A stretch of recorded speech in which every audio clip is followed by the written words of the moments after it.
Good afternoon, everyone.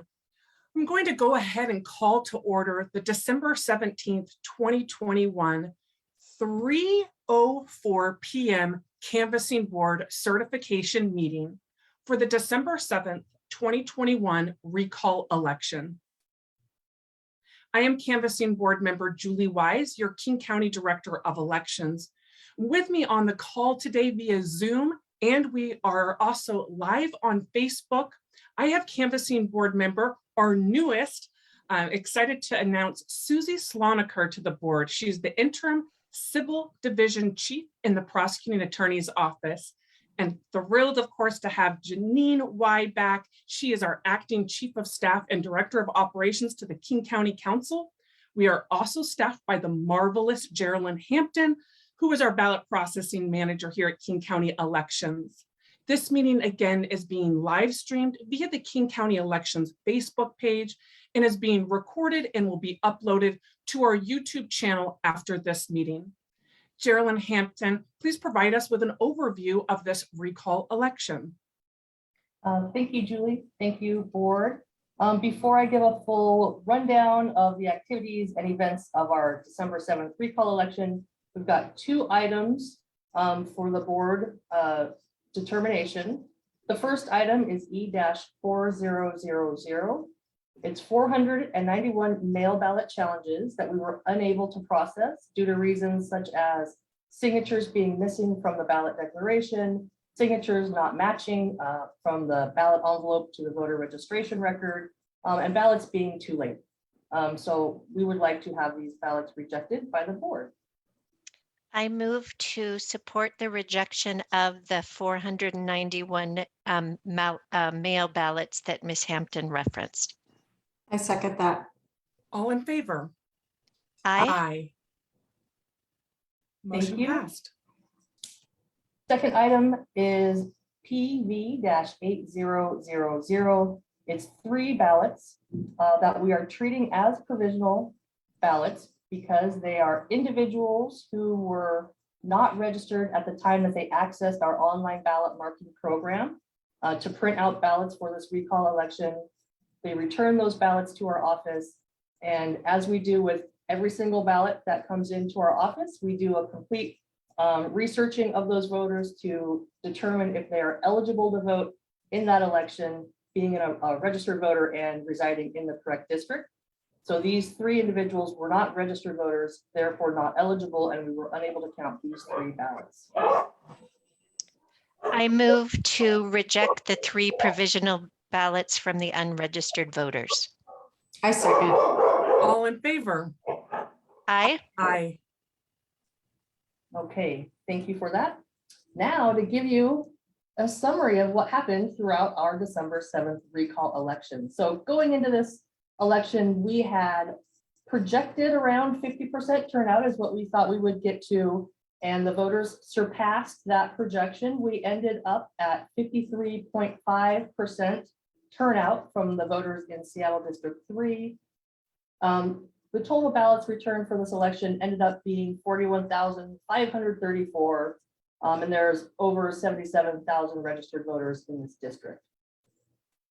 So we actually did have 2 official vote center locations that were open for this election, where voters could come and register to vote. They could get a replacement ballot. They could get any issues with their registration taken care of by our team.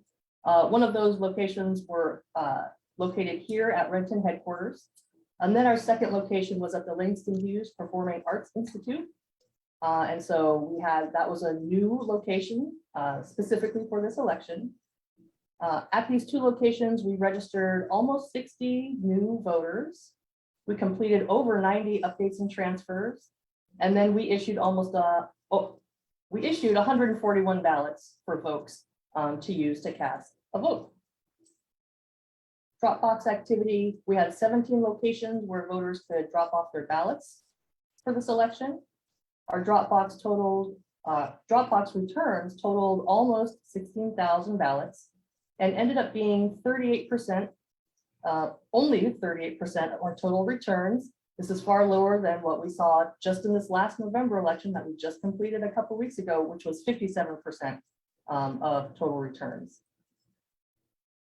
We received 36% of our Dropbox ballots on election day. Again, if we're comparing with what just happened in last November, where we received 59% on election day from Dropbox returns.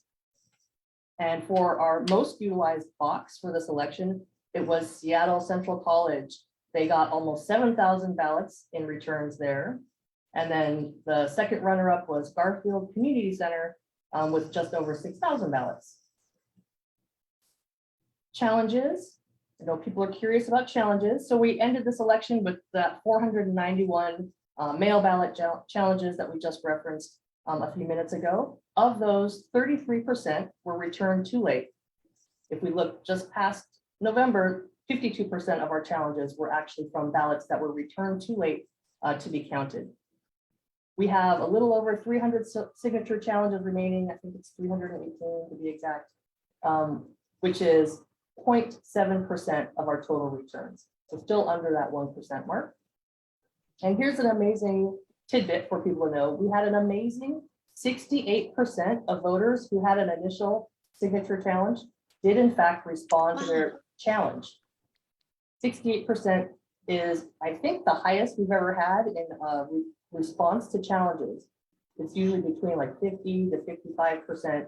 It's really good if it's a 60%. We've never seen 68% challenge return. So, and then one other interesting tidbit, we did receive 664 letters returned, but it was for 557 challenged voters. So what that means is we have people who were returning duplicate letters or a letter with different versions of their own signature to increase the likelihood that the challenge could be cured. Those provisionals we just spoke of, so these are actually, again, individuals who access our online ballot marking program who are not registered. So as with 100% of ballots that we receive, no matter what type of ballot it is, those voters or those individual ballots get researched to ensure that it's an eligible voter, they reside in the district of whatever the election is, and that they have not already returned a ballot. All of those things have to be true, including a matching signature on a ballot declaration before we will open, extract, and count a ballot. So again, those 3 individuals who accessed the online ballot marking program were not eligible because they weren't registered. We had a smaller crew as far as temporary staff were concerned because the election was smaller than the general. So we had about 43 temporary staff helping us through this election. Many of those staff were people who were helping to close the drop boxes on election night, and our driver teams who were making those daily collections of ballots. And then in the ballot processing team, we only had 4 extra temporary workers to help get us through this election. As far as observers are concerned, it was a little bit quieter in the processing space. We only had 13 observer visits throughout the recall election. Again, a little bit quieter than the previous election. But I am excited to say that we are reconciled. We have 0 discrepancies. We were able to account for every single piece that we received, exactly where it ended up at the end of the process. So 0 discrepancies, and this makes it now our 23rd election in a row with no discrepancies. But no sooner are we certifying one election, we are rolling directly into another election. We have one right around the corner. We've got a February 8th special election, and we are also helping out the King Conservation District and running their election as we've done for the past couple of years. And then there's a smaller drainage district election as well coming up all on February 8th. Our first canvassing board meeting is scheduled for Thursday, February 17th at 2 p.m. And then one final note before I end, because I know people are interested. I'll be posting the final official results right after this meeting. So the final results for recall yes ended at 20,346 and recall no 20,656. That's a 310 vote difference. And those will be posted within the next few minutes or so. And that is my summary. Thank you very much. Thank you, Gerald. Yeah, oops. Go for it, Susie. No, I was just going to go ahead and read the oath if that's okay, Julie. Yes, absolutely. Okay, I will, the oath of authenticity reads as follows, Julie, for you. I solemnly swear that the unofficial returns and supporting documentation of the recall election held on December 7, 2021 in King County, State of Washington are true and correct. I do. Thank you. Thank you. The next item is the certification of the canvassing board.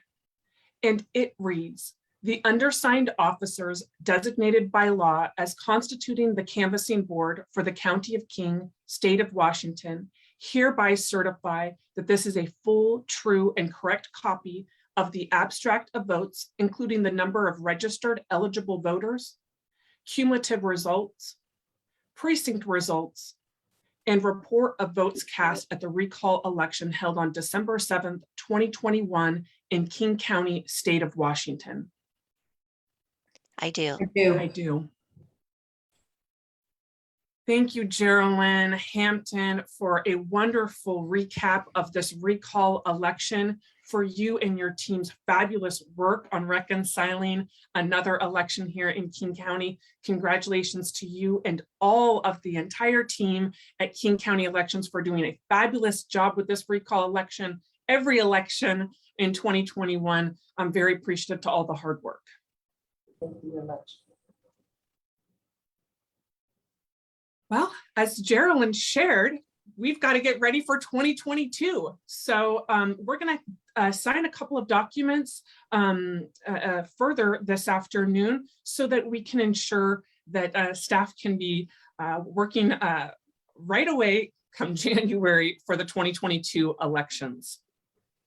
Geraldine, I'll hand it back to you. Yes, the first order of business is a delegation of authority for ballot processing activities in 2022.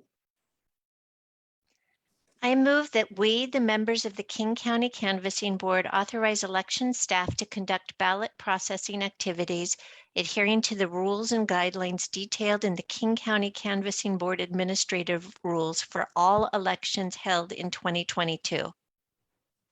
I second that. All in favor? Aye. Aye. And And then then one more item is the delegation of authority for recount activities for elections in 2022.